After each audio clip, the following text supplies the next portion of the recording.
박은영 62. 사람들은 늘 그녀를 동해건설 최 회장 부인이라고 불렀다. 백화점 VIP 라운지에서도, 재단 후원 파티에서도, 골프장 조찬 모임에서도 그녀의 이름 석자를 기억하는 사람은 드물었다. 37년 동안 그렇게 살았다. 결혼 전 은영은 지방 소극단에서 연극을 하던 배우 지망생이었다. 무대 위에서 스포트라이트를 받는 순간이 세상에서 제일 행복했다.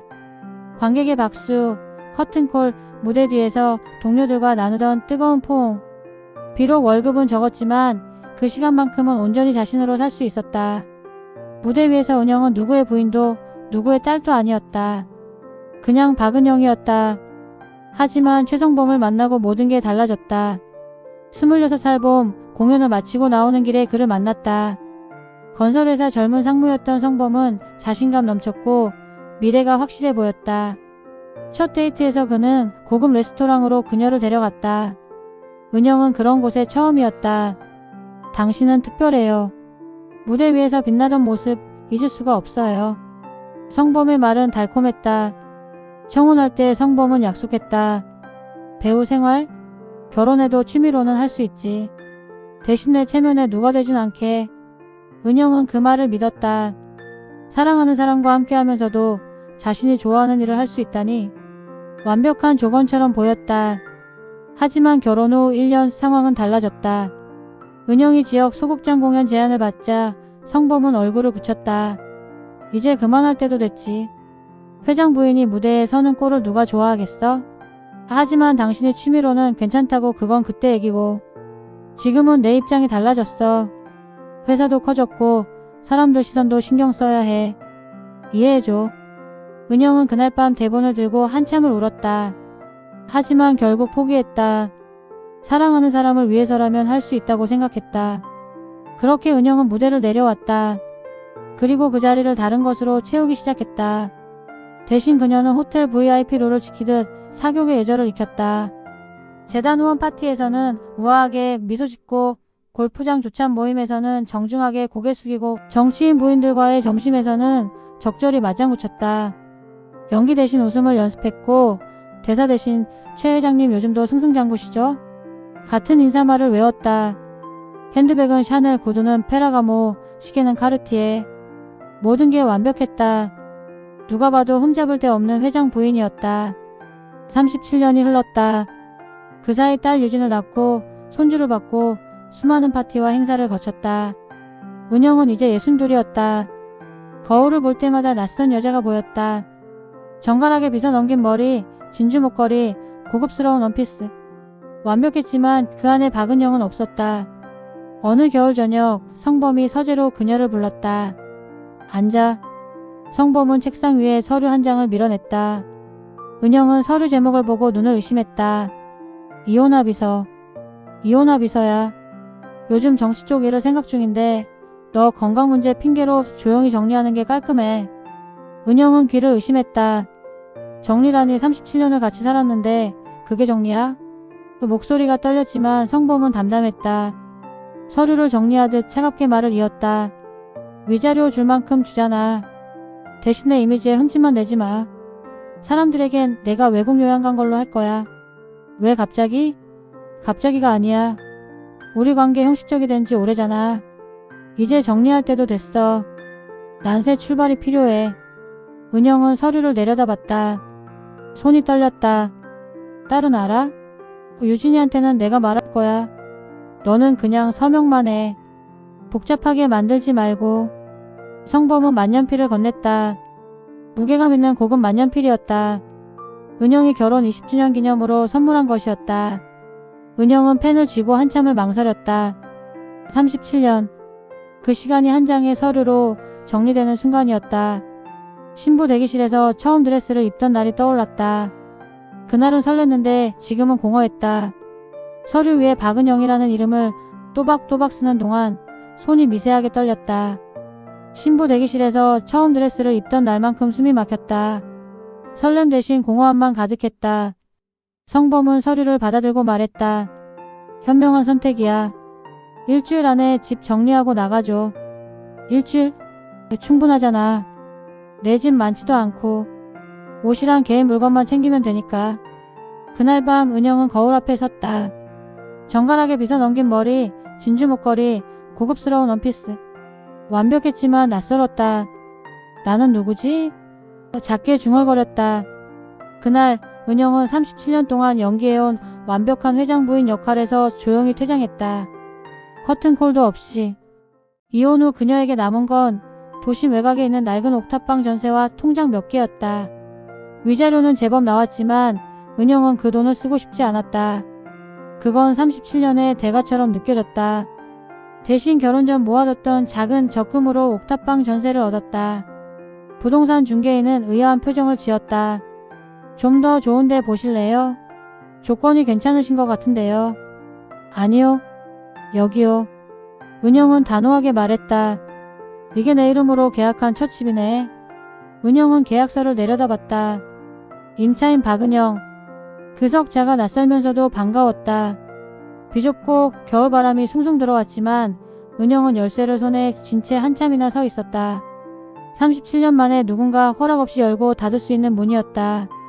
이 작은 공간은 온전히 그녀의 것이었다. 짐은 많지 않았다. 옷 몇 벌, 책 몇 권, 오래된 사진 앨범. 그게 전부였다.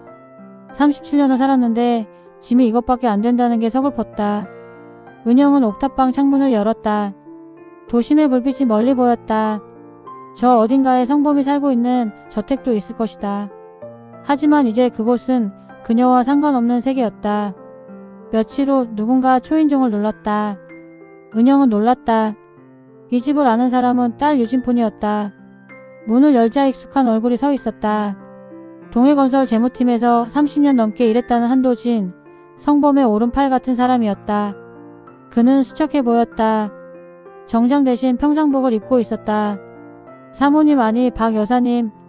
갑작스럽게 찾아뵈어 죄송합니다. 도진은 고개를 숙였다. 도진씨? 어떻게 여길 알고 오셨어요? 회사는요? 은영이 당황해서 물었다. 어제 권고사직 당했습니다. 회장님 말 한마디예요. 나이도 있고 이제 쓸모없답니다. 도진의 목소리는 쓸쓸했다. 그래서 여사님 주소를 알아냈습니다. 드릴 게 있어서요. 도진은 손에 쥐고 있던 작은 USB를 내밀었다. 검은색 플라스틱 USB였다. 이건? 은영이 물었다. 회장님 회사 비자금, 불법 하도급, 안전규정 무시한 공사 내역 다 들어있습니다. 제 양심이 더는 버티질 못하겠더군요. 누군가는 이걸 쥐고 있어야 한다고 생각했습니다. 도진의 눈빛은 진지했다. 왜 나한테 줘요? 이거 위험한 거잖아요. 은영은 USB를 받지 않고 물러섰다. 도진은 씁쓸하게 웃었다. 회장님 곁에서 가장 오래 고통받은 사람, 그리고 그 사람과 아직 엮여있는 사람 여사님 뿐이니까요. 딸분도 계시고 손주님들도 계시잖아요. 필요할 때 잘 쓰십시오. 방패로든 칼로든. 도진은 USB를 탁자 위에 놓고 돌아섰다. 도진씨. 은영이 불렀다. 건강하세요. 그리고 고생 많으셨어요. 도진은 잠시 멈칫하더니 고개를 끄덕이고 계단을 내려갔다. 그가 떠난 뒤 은영은 USB를 바라보며 한참이나 앉아 있었다. 이 작은 물건 하나가 37년 동안 절대 건드릴 수 없다고 믿었던 성범의 세상을 통째로 무너뜨릴 수도 있었다. 그러나 동시에 그녀와 딸, 손주들까지 휘말릴 수 있는 위험한 불씨이기도 했다. 은영은 USB를 손에 쥐고 오래 고민했다. 창밖은 어두워지고 있었다. 거리의 불빛이 하나둘 켜졌다. 은영은 결심했다. 이건 복수의 도구가 아니라 혹시 모를 위기에 대비하는 보험이어야 한다고. 그녀는 외투를 걸치고 밖으로 나갔다. 동네 은행 지점으로 갔다. 개인 금고를 빌리고 싶은데요. 직원은 서류를 건넸다. 신분증하고 서명 부탁드립니다. 은영은 금고 계약서에 박은영이라고 썼다. 또 그 이름. 낯설지만 점점 익숙해지는 이름. 작은 금고 안에 USB를 넣고 문을 닫았다. 철커덕 소리가 났다. 언젠가 내가 나를 지켜야 할 순간이 오면 그때 꺼내자. 은영은 혼잣말처럼 중얼거렸다. 은행을 나서며 은영은 이상하게도 마음이 조금 가벼워진 느낌이었다. USB는 성범에게 보내는 메시지 같았다. 나는 더 이상 당신 마음대로 할 수 있는 사람이 아니야. 옥탑방으로 돌아오는 길, 은영은 편의점에서 컵라면과 김밥을 샀다. 37년 동안 한 번도 먹어본 적 없는 저녁이었다. 싸구려 음식이었지만 이상하게 맛있었다. 옥탑방에서 멍하니 시간을 보내던 어느 새벽, 은영은 잠을 이룰 수가 없었다. 새벽 5시, 밖은 아직 어두웠다. 그녀는 외투를 걸치고 밖으로 나갔다. 아무 목적 없이 걸었다. 골목을 지나고 공원을 지나고 버스 정류장까지 왔다. 그때 건물 벽면에 붙은 간판이 눈에 들어왔다. 시민문화센터 사진, 기초반 수강생 모집 연령 무관. 사진. 은영은 중얼거렸다. 연령 무관. 그 말이 마음에 와닿았다. 배우는 것도 연기 같은 걸까? 그녀는 핸드폰을 꺼내 적힌 번호로 전화를 걸었다. 새벽이라 당연히 안 받을 거라고 생각했는데 자동 닫기가 나왔다. 은영은 충동적으로 문자를 보냈다. 수강 신청하고 싶습니다. 박은영. 몇 시간 후 답장이 왔다. 환영합니다. 이번 주 목요일 저녁 7시 첫 수업입니다. 첫 수업날 은영은 긴장했다. 37년 만에 자기 이름으로 뭔가를 배우러 가는 거였다. 스튜디오는 생각보다 아담했다. 335 모인 수강생들이 있었다. 퇴근 후 취미로 온 듯한 직장인, 손을 꼭 잡은 대학생 커플, 머리가 희끗한 노인도 몇 명 섞여 있었다. 은영은 구석자리에 조용히 앉았다. 안녕하세요. 저는 이 수업 맡은 장도연입니다. 상업사진도 찍고 다큐멘터리 작업도 하고 있어요. 사진은 기술이기도 하지만 결국 자기 이야기를 하는 거예요. 여러분만의 이야기를 사진으로 풀어내는 법을 같이 배워봅시다. 도연은 30대 후반쯤 되어 보이는 낡은 청바지에 운동화를 신은 사진가였다. 말투는 편안했고 미소는 따뜻했다. 첫 과제는 간단했다. 오늘 집에 가는 길에 마음에 드는 장면 하나만 찍어오세요. 은영은 집으로 돌아오는 길에 골목 모퉁이에 가로등을 찍었다. 어둠 속에서 환하게 빛나는 가로등. 구도가 정확하고 노출도 적당했다. 완벽한 사진이었다. 다음 수업에서 도연은 수강생들의 사진을 하나씩 보며 피드백을 했다. 은영의 사진을 보자 도연은 한참을 보더니 고개를 갸웃했다. 사진 아주 예의 바르네요. 나쁜 뜻인가요? 은영이 조심스럽게 물었다. 나쁜 건 아니에요. 기술은 좋은데 감정이 안 보여요. 누가 봐도 무난한 사진이죠. 근데 박 선생님이 어떤 사람인지 전혀 느껴지진 않아요. 왜 이 가로등을 찍었는지, 이 장면이 선생님한테 무슨 의미인지 전혀 모르겠어요. 은영은 얼굴이 붉어졌다. 37년 동안 남의 시선에 맞춰 살았던 삶이 고스란히 사진에 배어 있었다. 완벽하지만 감정 없는 사진. 그게 바로 자신이었다. 다음 수업에서 도연은 새로운 과제를 내줬다. 이번엔 당신이 제일 미웠던 순간을 찍어오세요. 풍경이어도 좋고 물건이어도 좋고. 완벽하지 않아도 돼요. 아니, 완벽하지 않은 게 더 좋아요. 은영은 며칠 동안 카메라를 들고 동네를 헤맸다. 하지만 셔터를 누를 수가 없었다. 무엇이 자신을 미워하게 만들었는지 모르겠었다. 아니, 알고 싶지 않았다. 그러다 어느 밤 천장에서 물이 떨어지는 소리가 들렸다. 은영은 천장을 올려다봤다. 옥탑방 천장 구석에서 물방울이 떨어지고 있었다. 빗물도 아닌데 스며든 누수였다. 대야를 받쳐놨지만 물방울은 계속 떨어졌다. 똑똑똑. 일정한 리듬으로. 그 소리를 듣고 있자니 눈물이 났다.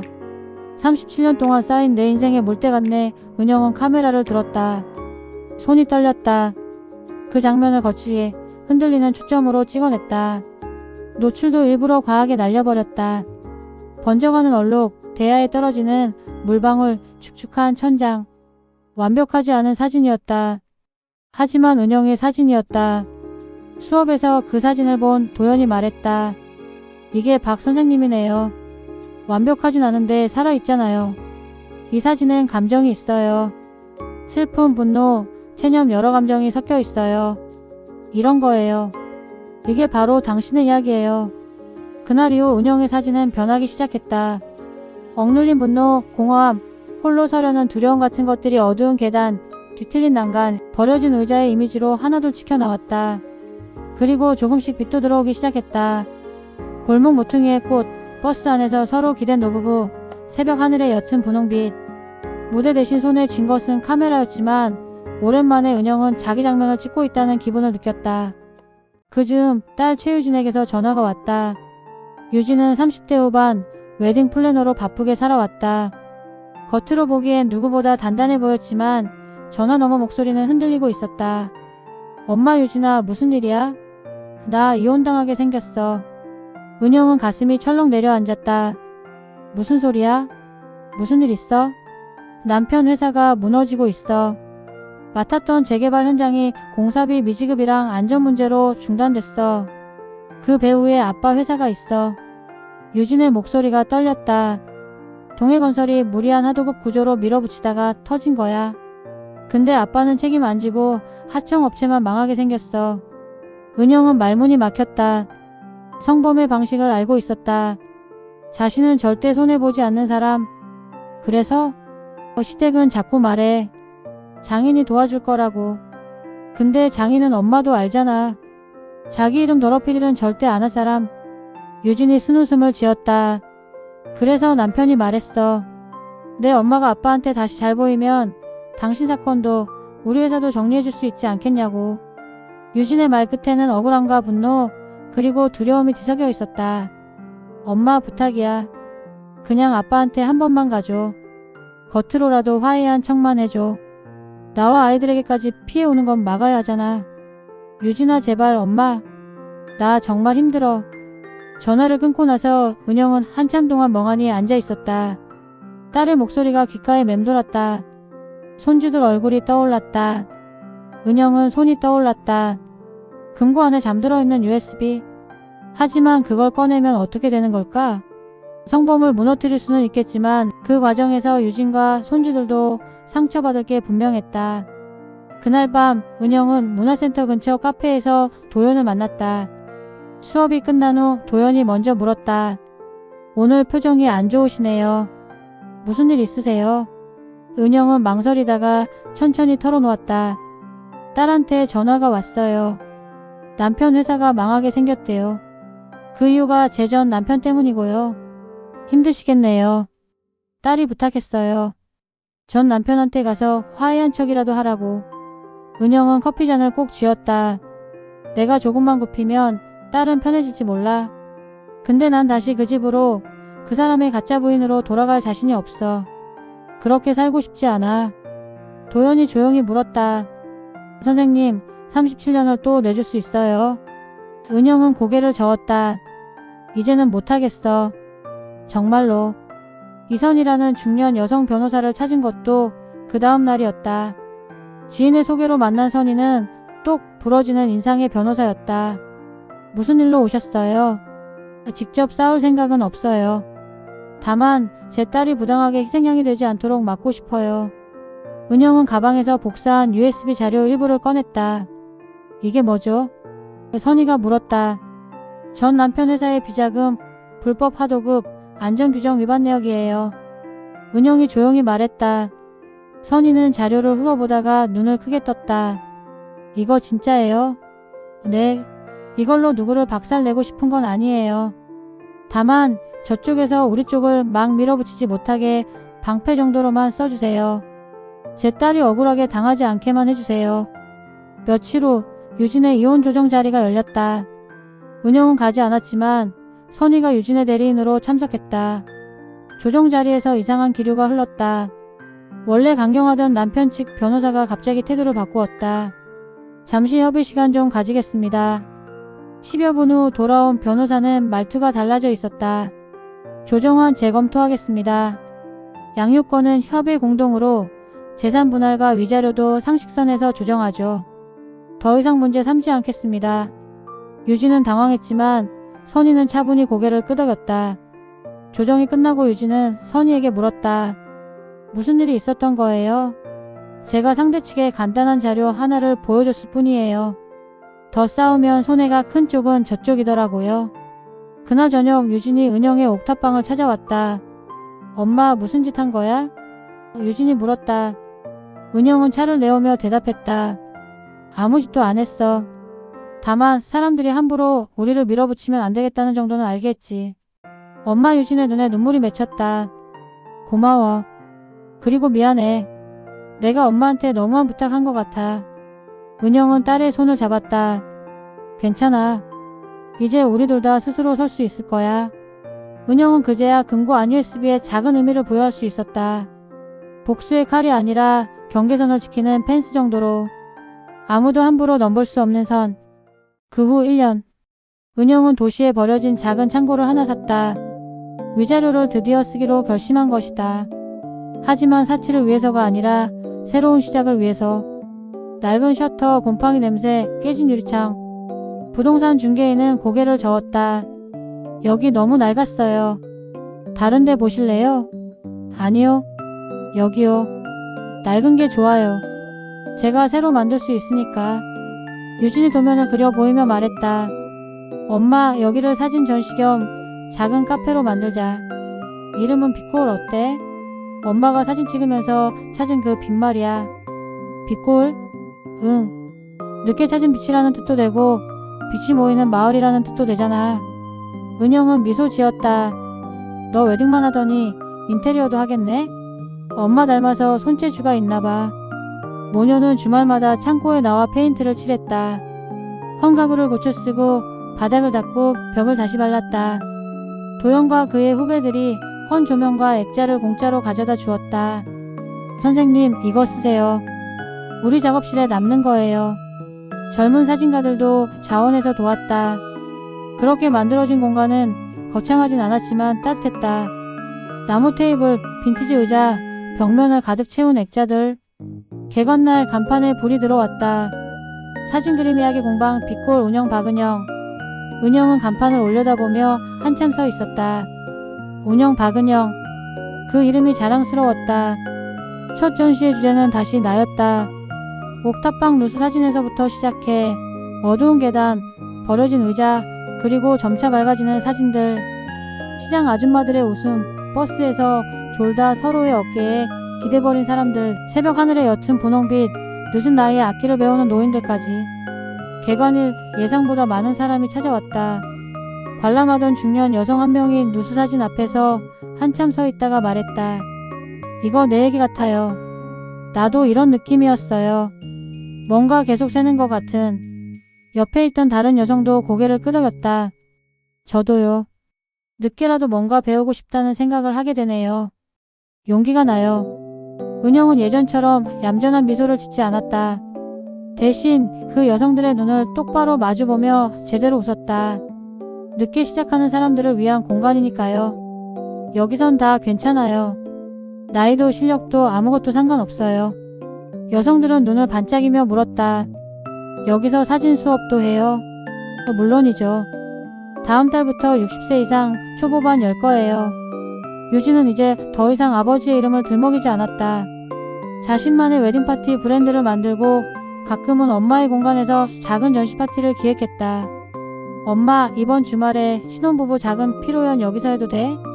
그럼. 여기 내 공간이기도 하니까. 어느 날 도연이 커피를 마시며 말했다. 선생님, 이제 진짜 연기 다시 해보는 건 어때요? 내 나이에? 은영이 웃었다. 사진이든 연극이든 결국 사람한테 이야기 들려주는 건 같잖아요. 60대 이후 인생 모노드라마 같은 거 해도 재밌을 것 같은데요. 이 공방에서 작은 공연 올려보는 거예요. 은영은 한참을 생각하다가 웃었다. 좋네. 이번엔 남편이랑 광고주 눈치 안 보고 내가 쓰고 내가 서는 공연을 해볼까? 제목은 뭐가 좋을까? 예순돌 첫 무대? 완벽한데요. 뉴스에서는 가끔 최성범의 이름이 오르내렸다. 대형 건설사 회장, 비자금 의혹으로 수사 착수와 도급업체 안전 책임 논란 사람들이 그 뉴스를 보고 떠들 때 은영은 커피를 내리며 TV를 끄곤 했다. 이제 그 사람의 이야기는 내 인생 주제에서 조연도 아니야. 늦은 오후 공방 안으로 빛이 길게 들어왔다. 벽에는 첫 수강생 모집 60세 이상 초보 환영이라는 안내문이 붙어 있었다. 한 할머니가 머뭇거리며 들어왔다. 저 이제 사진 시작해도 될까요? 65인데요. 당연하죠. 우리 반은 이제야 진짜 시작하는 사람들만 봤거든요. 은영이 따뜻하게 웃었다. 그 말은 은영 자신에게도 여전히 유효한 주문 같았다. 62, 63, 64 나이가 늘어갈수록 그녀의 사진에는 더 많은 색과 이야기와 주름이 생길 것이었다. 무대는 바뀌었지만 박은영은 다시 자기 인생의 주연으로 서 있었다. 누구의 아내도 누구의 그림자도 아닌 이름으로. 그리고 그 늦은 데뷔가 그녀에겐 무엇보다도 짜릿한 첫 공연처럼 느껴지고 있었다.